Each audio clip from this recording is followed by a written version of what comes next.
At the scrape of parchment in a sleepless room, with oil smoke hanging low and the king's records crackling as they were unrolled, your enemy's victory was already starting to rot. Chosen one, hear me. Some people think their downfall begins when they are confronted.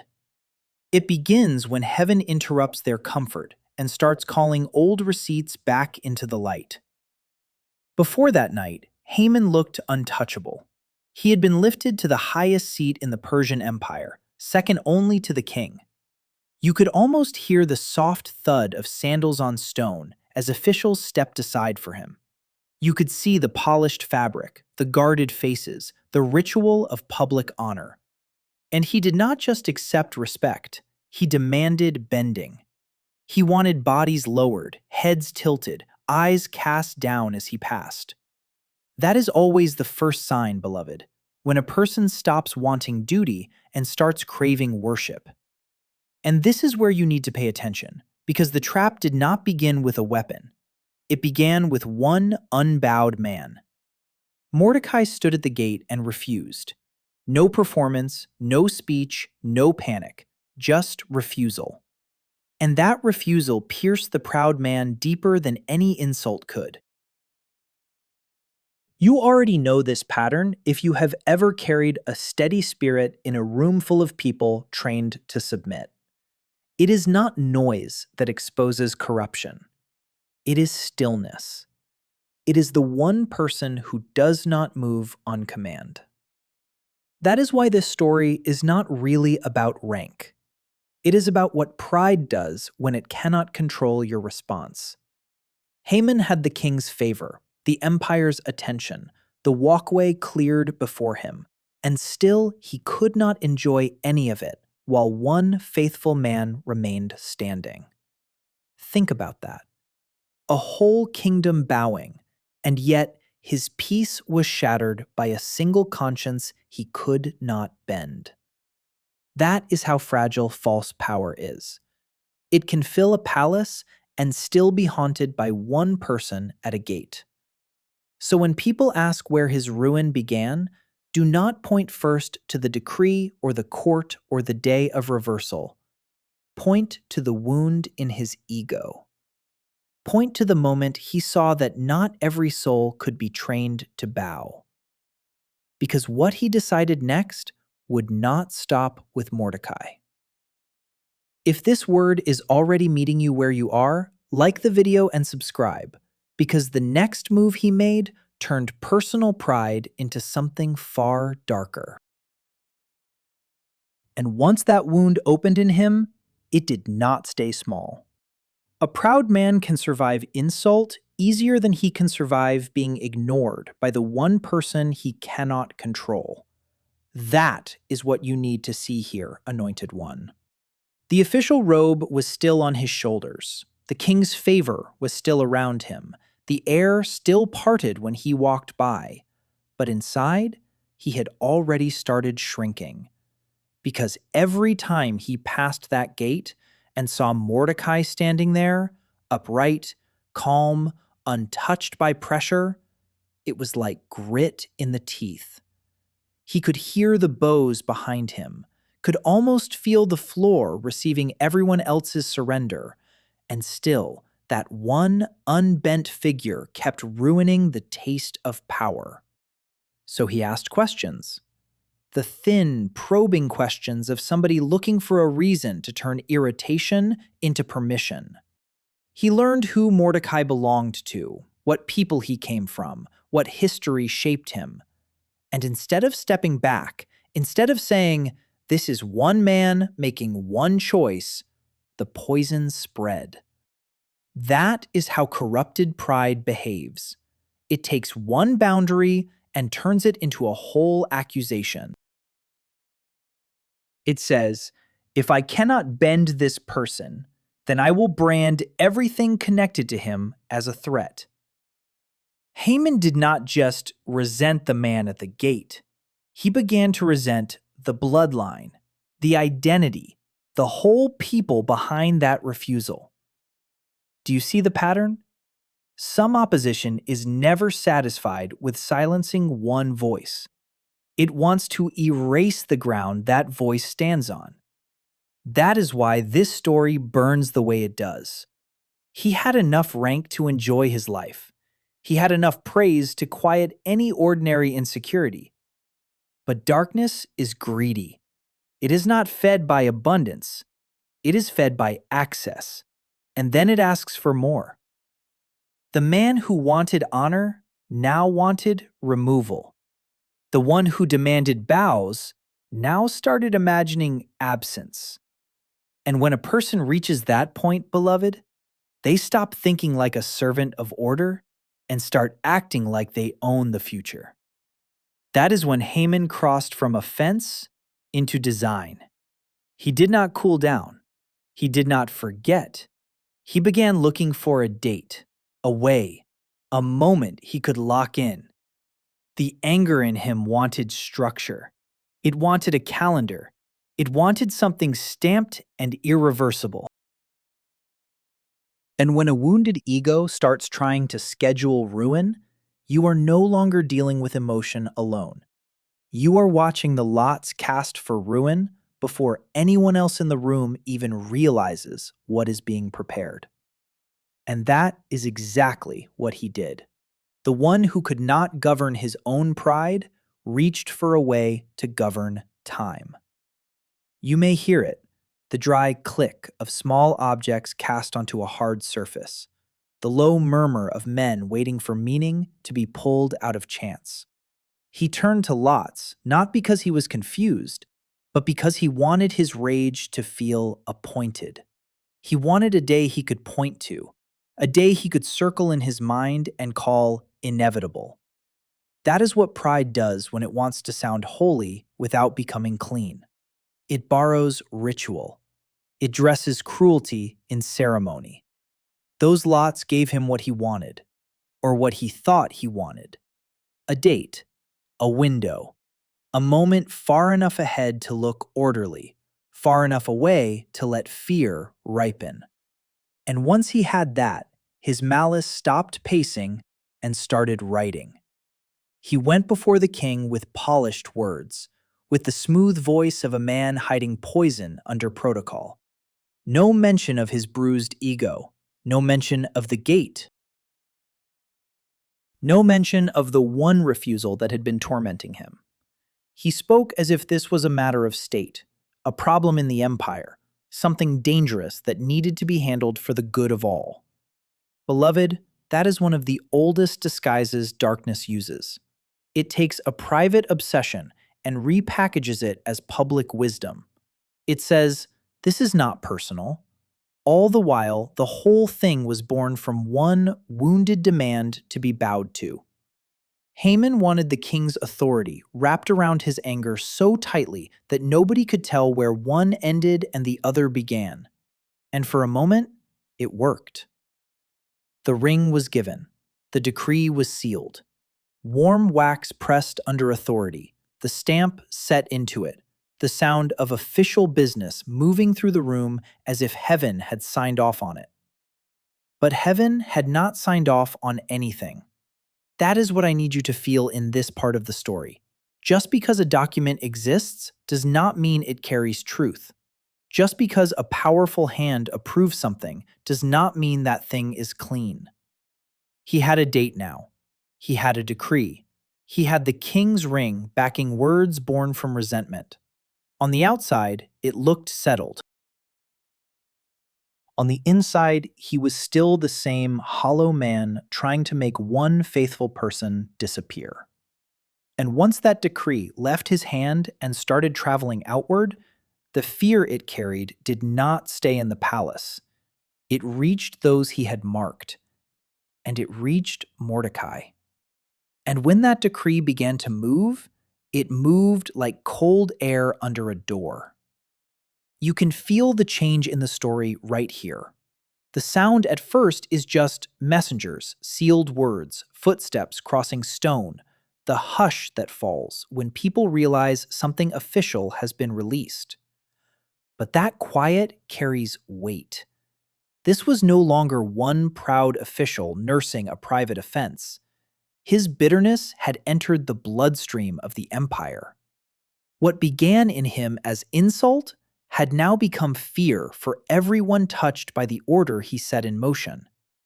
That is the terrible reach of a man like this. He does not suffer alone. He exports his unrest. He cannot digest his own rage, so he distributes it. And when the notice reached Mordecai and the people marked by that command, the room changed. Breath changed. Conversation changed. The air itself felt thinner.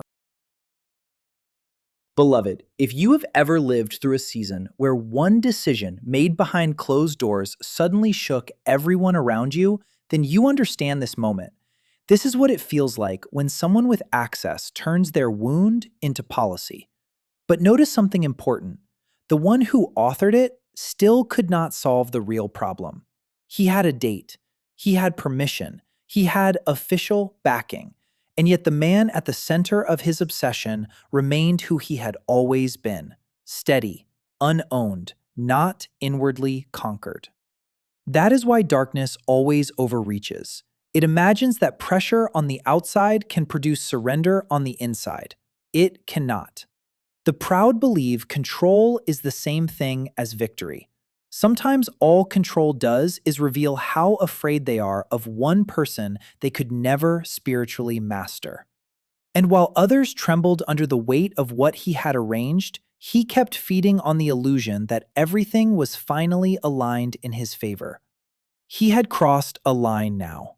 This was no passing flare of anger. This was organized hostility, signed and sent. A lesser man might have stepped back and heard how ugly his own plan sounded once it left his mouth, but not this one. He mistook momentum for approval. He read silence as agreement. He treated delay like proof that nothing could interrupt him. That is where pride becomes blind. Because when a person gets away with the early stages of evil, they start relaxing into it.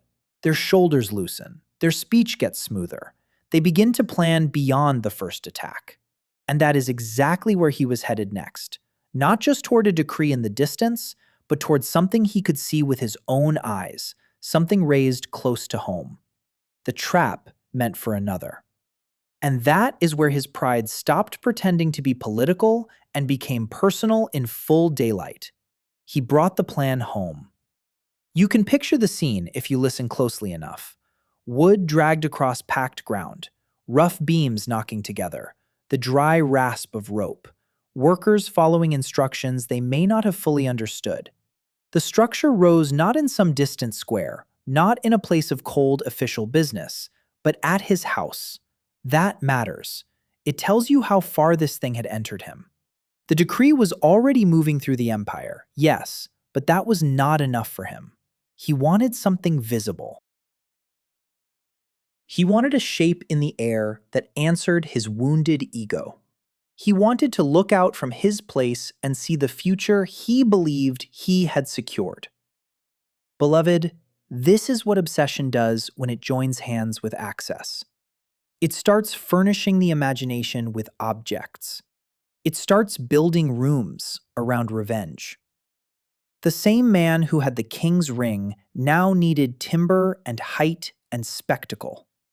The same official who could command scribes and messengers still could not quiet the irritation caused by one faithful man at a gate. So he raised the gallows, convinced that if he could not win peace inwardly, he could at least stage triumph outwardly. And all the while, he mistook preparation for prophecy. Do not miss that. He was not responding to a fresh threat. Mordecai had not launched an attack. He had not gathered an army. He had not chased him through the court. The man was still simply unbowed. But for corrupted pride, another person's integrity can feel unbearable. So the proud so often call innocence defiance. They cannot imagine that someone is standing because truth, not ego, is holding them up. So this official kept escalating. He looked at the framework rising near his house and told himself the outcome was now fixed. He breathed easier because the trap meant for another had taken physical form. But heaven has a way of letting arrogance complete its sentence before correcting it. And there he was, satisfied, rehearsing the next move in his mind, ready to go before the king and ask for immediate permission regarding Mordecai. He believed the timing was perfect. He believed the house behind him proved it. He believed the night ahead belonged to him. What he did not know was that while he was resting under that confidence, somewhere else in the palace, sleep was beginning to slip away from the one man whose wakefulness could ruin everything. And while he slept under that false certainty, the palace did not rest with him. Somewhere in the dark stretch before morning, when lamps burned lower and the air turned stale with oil and old cloth, the king could not settle. No music soothed him, no comfort held. The room had that strange sound sleepless rooms have. A silence broken by small things, a shift on cushions, a hand against wood, a servant called in a lowered voice. And this is how divine justice often enters. Chosen one. Not with thunder first, but with interruption. The proud man had built his confidence on tomorrow. Heaven had already stepped into the night. So records were brought in. You can hear the brittle edges of the scrolls, the faint crackle as they were opened, the steady voice of a reader moving through lines most people would have called old business. But what men call old, God can call right on time. Page after page, memory was being searched, while the one who thought he had arranged the future lay unaware. Then it appeared, the account of Mordecai, the man at the gate, the same one this official was preparing to crush. Written there was the forgotten loyalty. He had once preserved the king's life, and no reward had ever been given. That moment matters more than some people realize, because the reversal did not begin when the enemy lost power. It began when hidden faithfulness was remembered in a place influence could not edit. The proud had a decree. He had timing. He had the king's ring behind his malice. But he did not control the records. He did not control remembrance. And he certainly did not control what a restless king might ask next. What has been done for this man? That question landed in the room like a key turning in a lock. Nothing had been done. Do you hear the danger in that if you were the one who plotted against the innocent? The king is awake. The record is open. The name you tried to drag downward has just risen in the wrong ears at the wrong hour, or rather, at the perfect hour. While the official was getting ready to step into court with his request, the atmosphere had already shifted. His confidence was still warm from sleep, but the room he was about to enter no longer belonged to his agenda.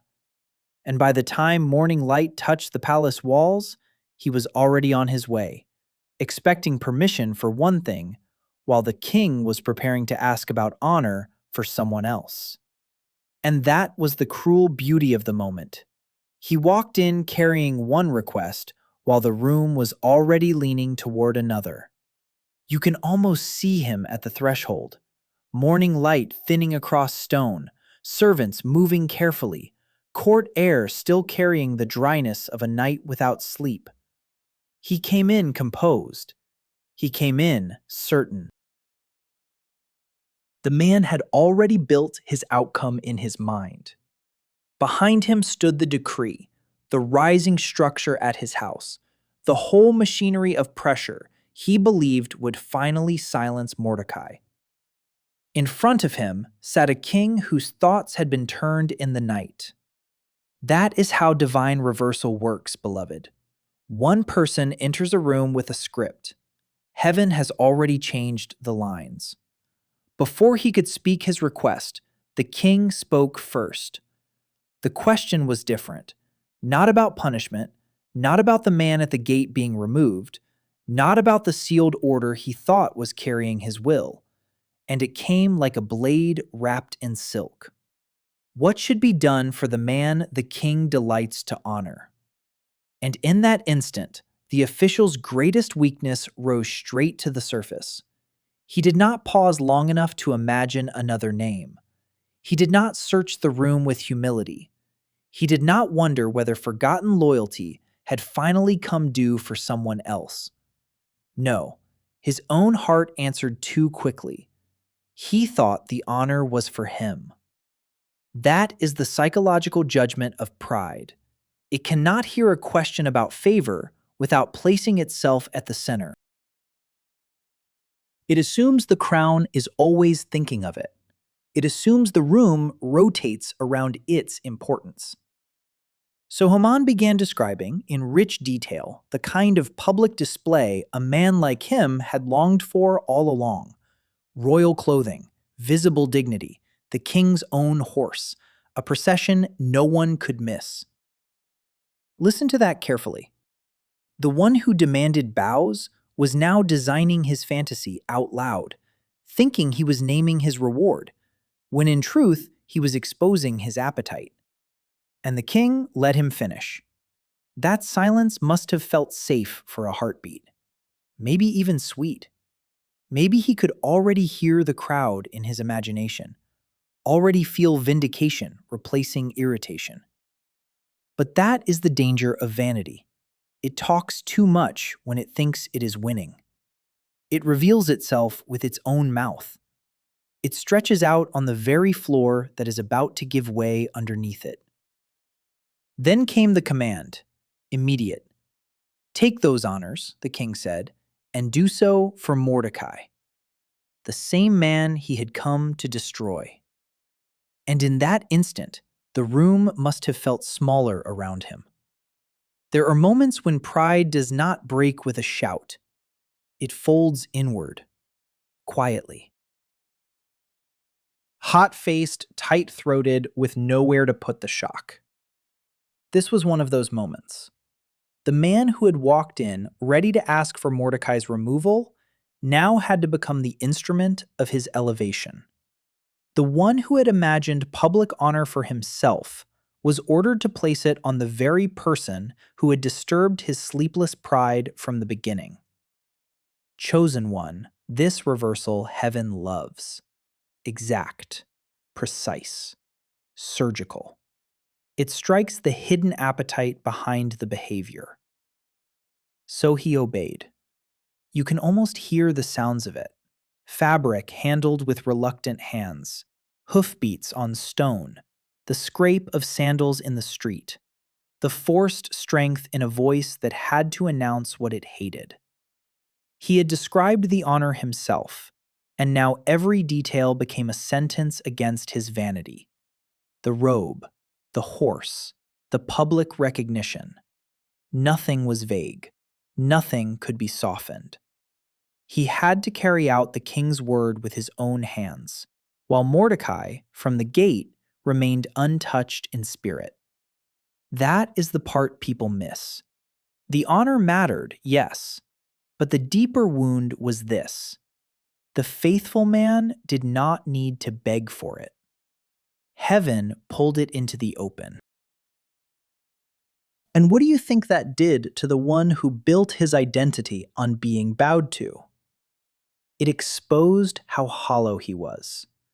Because counterfeit power can command gestures, but it cannot create peace. It can demand posture, but it cannot produce true weight. The official had spent all this time trying to make one upright man look small, and now the city had to watch the opposite happen. He was the trembling servant of a recognition he never wanted to see. That is psychological consequence in its pure form. The soul begins to choke on what the mouth can no longer control. By the time it was done, the air around him had changed. He was hurrying, shaken, covered in humiliation no robe could hide. And when he went back home, The place that had so confidently raised timber for another man's downfall no longer felt solid. The gallows he built was still standing, but now it looked less like victory and more like a question no one in his house knew how to answer. Then another summons came from the palace, before he could gather himself. And this time, the banquet waiting for him would not flatter him. It would uncover him. And he went. That alone tells you how deeply false power can cling to routine even after it has been pierced. The summons came, and he answered it. The man hurried from humiliation into ceremony, from the street into the banquet room, still trying to hold his face together. You can almost smell the wine, the rich food, the polished wood warmed by lamps, the heavy quiet that settles when powerful people sit down and everybody knows something unspoken is moving beneath the surface. He was there with the king. He was there with Esther. And though his confidence had already been shaken, he still had not fully understood that the room itself had turned against him. This is what pride never sees in time: atmosphere. You, chosen one, have probably lived through moments where the whole setting changed before one word was spoken. Same walls, same chairs, same faces, but the favor in the room had shifted, and the person who once felt secure was now breathing borrowed air. That is where he sat, in a place where his control was thinning by the second. He had spent so long speaking around the truth, packaging his obsession as policy, hiding personal hatred inside official language. But a banquet can become a courtroom when God decides it will. A table can become an altar of exposure. Then Esther spoke, with the kind of clarity that makes deception lose its footing all at once. She named the danger for what it was. She made the decree personal. She pulled the veil off the paperwork and showed the heartbeat underneath it. This was not some distant matter of administration. This was a sentence hanging over her and her people, a sentence set in motion by the same man sitting there near the king. And that is when the trap meant for another started showing its true shape. The scheme that had relied on categories, on distance, on concealment, suddenly had a face attached to it. His face. Imagine what that did to him inside. Because once the threatened person is no longer abstract, cruelty loses its disguise. Once the ruler understands that the sealed order reaches into his own house, the room changes temperature fast. The official who once seemed useful now looks dangerous. The polished words said earlier in the process start sounding rotten in memory. The king rose in anger. The sound of movement, the abrupt scrape of furniture, the break in table calm, all of it telling the man what his spirit should have known long before this moment. And now he was no longer managing the scene, he was trying to survive it. While back at his own house, the structure he had prepared was still standing where everyone could see it. And once the king stepped away in anger, the air around him changed from fragile to dangerous. This is the part proud people never prepare for. They know how to dominate a room. They know how to flatter, delay, redirect, explain. But when the room has already judged them in spirit, all those tricks start slipping through their fingers. He was no longer seated there like the empire's favored man. He was exposed as the one who had hidden malice inside royal process. You can almost hear the soft clink of cups left untouched, the low rustle of garments, the kind of silence that presses on the chest. Even before any formal word was spoken against him, his power had begun draining out through the floor. So he turned, sideways in desperation. The man who once moved through the court demanding honor now found himself pleading, grasping for some last opening, some surviving corner of mercy. That alone is a judgment. Because spiritual consequence does not always arrive first as outer collapse. Sometimes it arrives as inner unraveling. The voice changes. The posture changes. The mind starts racing ahead of the body, trying to solve in seconds what pride spent months building. Chosen one, when heaven exposes the architect of your pain, they do not stay majestic for long. They become frantic around the very truth they once treated as powerless. And all the while, another witness stood quietly in the background, the structure at his house. Do not miss the weight of that. The gallows he built was no longer just a private plan. It had become evidence of how certain he had been, how far he had gone, how personally he had committed himself to another man's humiliation. What once looked to him like strength was now the shape of his obsession. The higher he had it raised, the more clearly it testified against him. That is the mystery of divine justice. The proud often furnish the courtroom that will later convict them. Their own certainty becomes the exhibit. By now, the king's memory had been awakened. Esther's words had stripped away disguise, and the man who thought one refusal could be erased had discovered something terrible. Hidden faithfulness can outlast political favor. Official seals can be questioned. Private motives can be dragged into light. And once that happens, even the things you built in secret start standing up and speaking against you. He still did not fully understand how complete the reversal was, but others in the palace were beginning to see it clearly, and the next words spoken there would tie his panic to the very thing waiting at his house. And when the king stepped out, the whole room had to breathe around that absence. That is where panic starts to sound spiritual, because it stops thinking in straight lines. He had been the one shaping the room a moment ago, and now every lamp, every curtain, every slow movement of a servant felt like it was watching him. The air was warm with food no one touched. The cloth on the table sat smooth and useless. He had walked into a banquet, but it had become something else, something closer to a judgment with soft edges. Chosen one. This is how the day of reversal works. It does not always break in from the outside. Sometimes it begins by removing the ground under the person who thought they were standing on stone. So he turned toward Esther, and then toward the empty space left by the king's anger, and then back again, as if movement alone could keep him from being seen for what he was. But you can't outrun exposure once it has your name. The one who once spoke with official calm was now only trying to find a path through his own fear. His voice had lost its shine. His plans were no longer in front of him. They were behind him, heavy and hot, like the truth he had spent so long hiding. And that is when the room turned on itself. The trap meant for another had become impossible to ignore, not because anyone needed a long speech, but because the shape of it was already standing back at his house, raised high enough to shame the sky. He had built it in confidence. He had looked at it and felt control. Now it sat there in the distance like a witness that would not leave.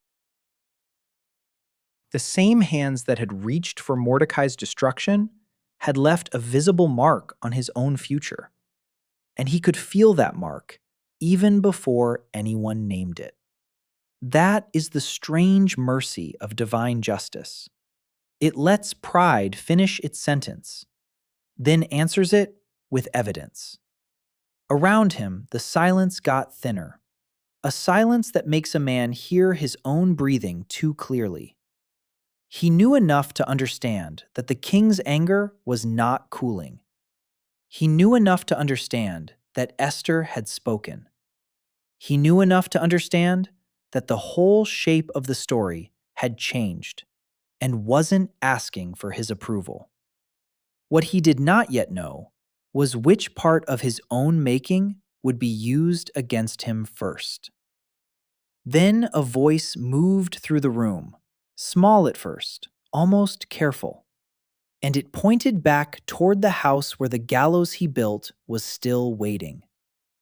And that small voice changed everything, because it did not introduce a new accusation. It pointed to something he had already built with his own hands. Imagine the effect of that for a man already unraveling. One sentence, one mention, and suddenly the whole room is no longer dealing with rumor or interpretation. Now there is timber, height,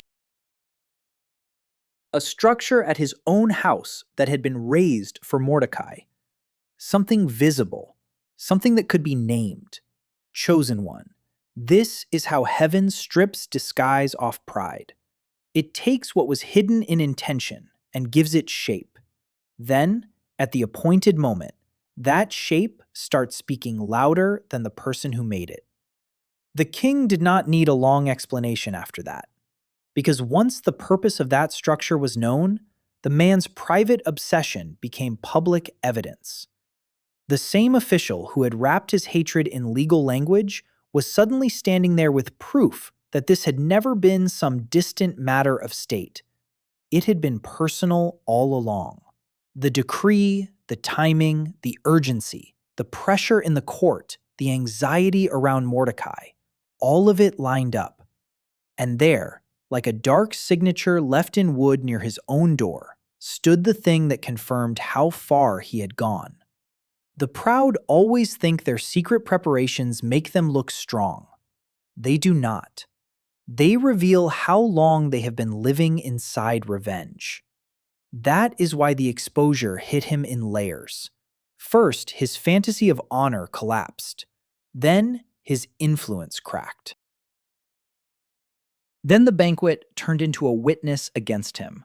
And now, the very object he had counted on was no longer serving his confidence. It was testifying to his corruption. This is psychological consequence, beloved. Before any outer sentence is carried out, the soul starts recognizing that the architecture of control has become the architecture of shame. He could no longer look at what he had built and call it wisdom. He could no longer separate his public role from his private malice. The room knew too much now. And notice the precision of it all. The man who could not tolerate one upright conscience had overreached so badly that he left evidence standing in plain sight. He had planned carefully, but pride always leaves fingerprints. It always assumes tomorrow will belong to it. It always talks too soon, builds too high, presses too hard. And when the truth arrives, all that preparation becomes a spotlight on the planner. By this point, his fate was no longer being shaped by his voice, but the danger he released into the empire had not vanished with his exposure. And that is where the story turns next. And that is the part shallow readers rush past. The man was exposed, but the danger he had released was still out there, moving on the strength of his earlier success. That matters, chosen one, because real evil rarely disappears the moment its architect is uncovered. His face had fallen. His confidence had collapsed. The room had turned against him. But the decree he secured with the king's ring had already traveled beyond the palace walls. Messengers had carried it. Fear had received it. People had heard it read aloud and felt their stomachs tighten.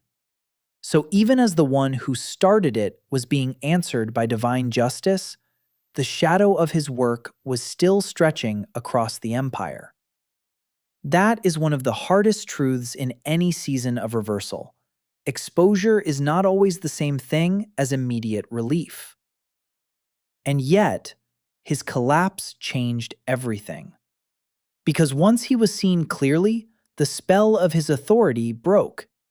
Before this, he could wrap malice in polished language, and people had to treat it like policy. Now the mask had slipped. Now the king knew the decree was tied to personal hatred. Now Esther had named the threatened people from inside the royal house itself.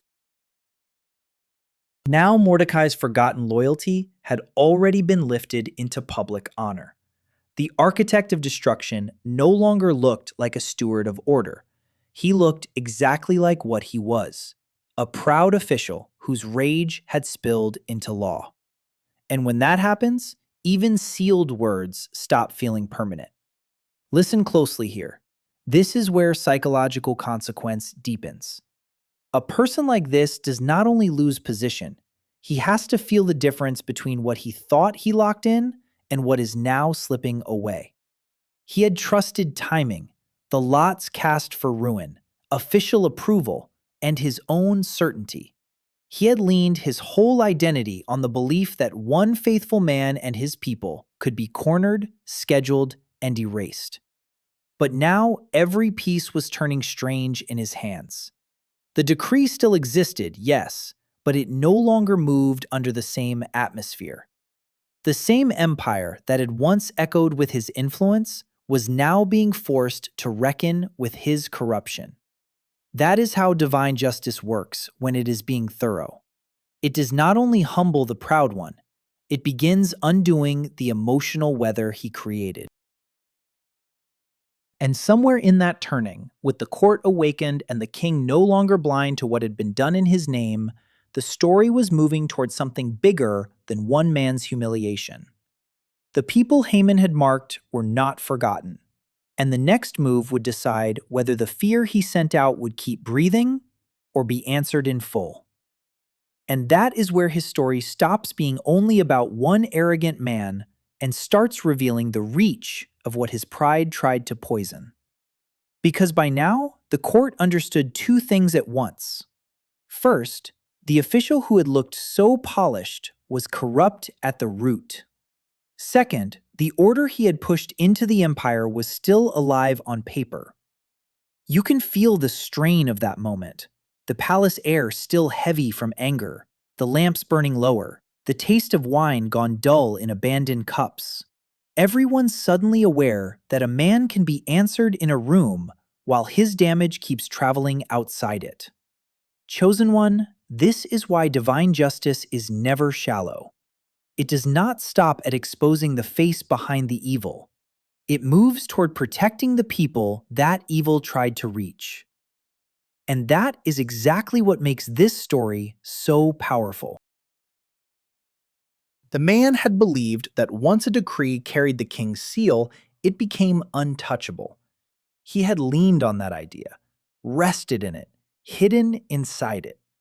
But now, the very throne he borrowed power from had awakened to what he had done with that borrowed power. The king was no longer looking at a loyal servant. He was looking at someone who had turned personal hatred into official danger. That changes everything. Because once rulers see clearly, the favor that once felt solid can disappear like smoke from a lamp. Still, the tension remained. Mordecai had been honored, yes. Esther had spoken, yes. The one who set all this in motion had been stripped of control. But the fear he sent out had not yet been fully answered where it mattered most. Among the people who had received the decree and felt its shadow fall across their homes. This is the part many people miss when they talk about reversal. Reversal is not only about the proud being humbled. It is also about the innocent no longer having to live under what the proud released. So the atmosphere in the palace kept shifting, sharper. What had once looked final was beginning to look vulnerable. What had once seemed sealed beyond question was now sitting under a king who had reason to act differently. And that is the deeper humiliation for a man like this. Not just that he falls, but that the machinery he trusted stops protecting his intention. His influence is broken. His version of events is broken. Even the timing he thought he controlled is slipping out of his hands. The shadow he cast was about to be challenged at its source. And once the court turned from exposing the planner to preserving the people he had targeted, The next move would show whether his reach ended where heaven said it ended. And once the court began turning toward protection, the proud man's deepest failure came fully into view. It was never only that he hated Mordecai. It was that he tried to stretch one offended ego across an entire people and call it order. You can hear how ugly that sounds once the glamour is gone. The same decree that once felt sharp and unstoppable now lay under a different light. The palace had seen the planner exposed. The king had felt the personal betrayal inside the public language. Esther had spoken from within the danger itself. So now the question wasn't, can this man keep his place? That had already been answered in spirit. The real question had become, what happens to the fear he already sent out? That is where divine justice gets precise. Because heaven does not just embarrass the proud and leave the innocent to deal with the fallout alone. No, it presses further. It forces the room to look at consequences. Messengers had carried his words. Homes had absorbed them. Hearts had gone cold under their weight. Parents had looked at their children differently. Neighbors had whispered. Every sealed copy of that command had carried the breath of his pride into places he would never personally visit. Chosen one, when a corrupt person uses access to spread dread, the correction must reach farther than the person. It has to touch the atmosphere they poisoned. And by this stage, he could feel that slipping beyond his control. That is a torment proud people rarely survive inwardly. To watch the thing you launched keep moving, while your own hand can no longer guide it. To realize the very king whose ring empowered your design isn't protecting your intention. To understand that the timing you thought was fixed may still exist on paper, but the spirit behind it has been broken. The lots cast for ruin had given him confidence once. Now they must have felt like a mockery, because what use is a chosen day when the whole current beneath the story has changed? This is the hidden collapse of arrogance. It discovers too late that official force is not the same as lasting authority. The room had moved past him now. That is another judgment all by itself. Once, he was the center. Now, he was becoming background to a larger act of preservation. The court's attention was shifting from his ambition to those he had endangered. And there is no humiliation quite like that for a man who built his identity on controlling the narrative. He tried to make himself the author of another people's ending. Instead, he was being reduced to a warning, while the king's next decision would determine how far that warning reached. And now that the court had seen through him, the real work began. This is what the proud man never thinks about while he is still building his case. He imagines exposure is the end of the story. It is not. Exposure only clears the smoke, so everyone can see what still needs to be undone. The decree was still out there. Copies had already gone beyond the palace. People had already heard the words and gone cold with fear.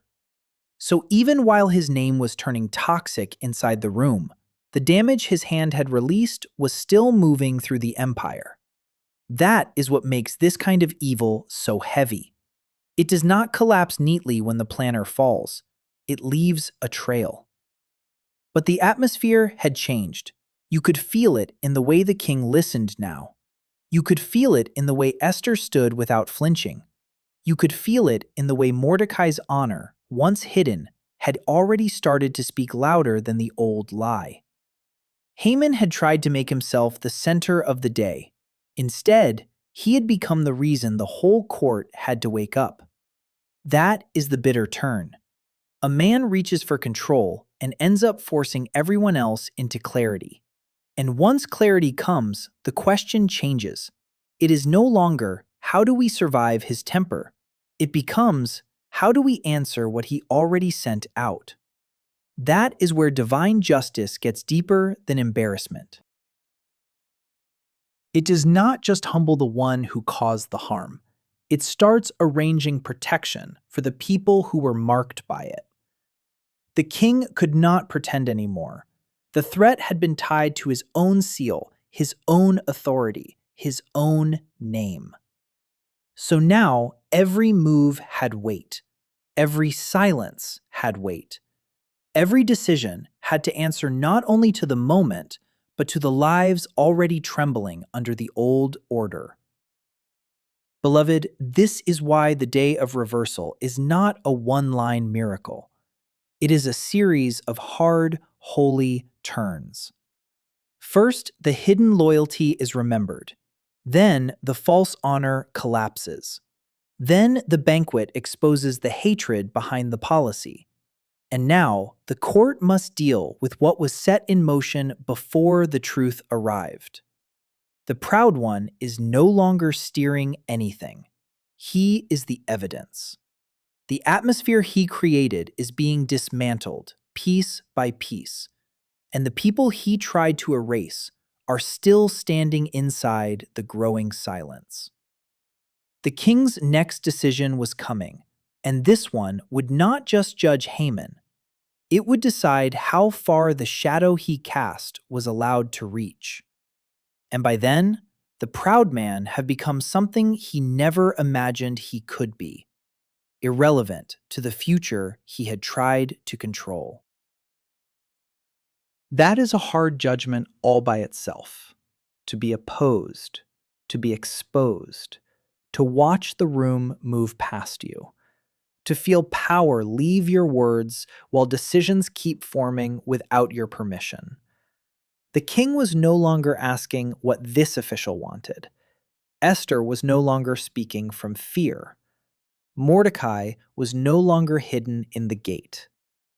The whole atmosphere had shifted away from the old arrangement, and you could almost hear it in the quiet, the pause before authority chooses a new direction.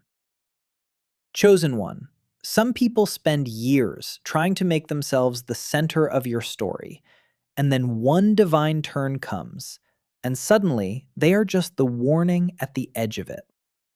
That is where his humiliation became complete in spirit. Because the man had not only lost favor, he had lost narrative control. He had tried to make Mordecai the problem. He had tried to make an entire people look disposable. He had tried to use timing, law, fear, and ceremony to force a future that served his wound. But now the king had seen too much. Once hidden loyalty is remembered, once pride is exposed, once the threatened are heard, the old script cannot be restored. That is what arrogant people never understand.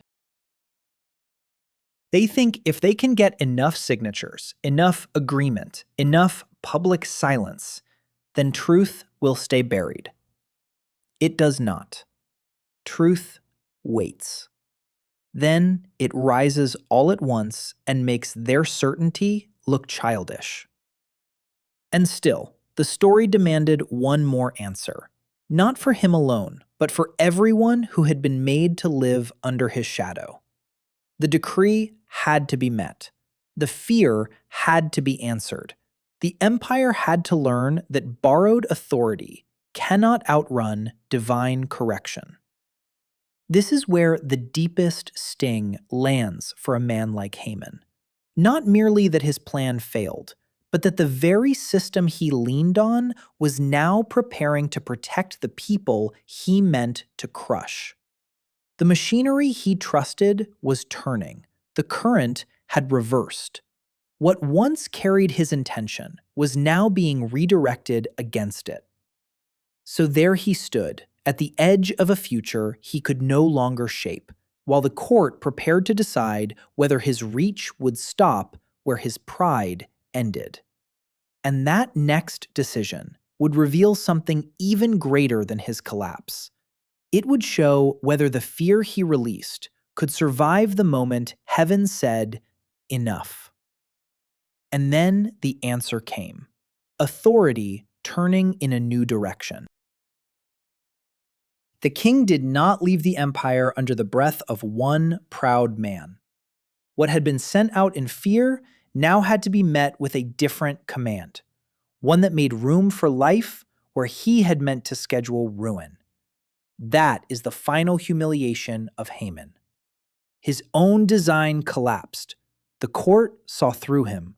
The house near his own door had already testified against his heart, and the people he meant to lock under dread were no longer trapped inside his version of the future. The same throne he leaned on to spread terror now moved to preserve those he had marked. You can feel the relief of that turn more than you can describe it. Ink drying on fresh orders, messengers writing again, but this time with something other than dread in their hands. Breath returning to homes that had gone quiet.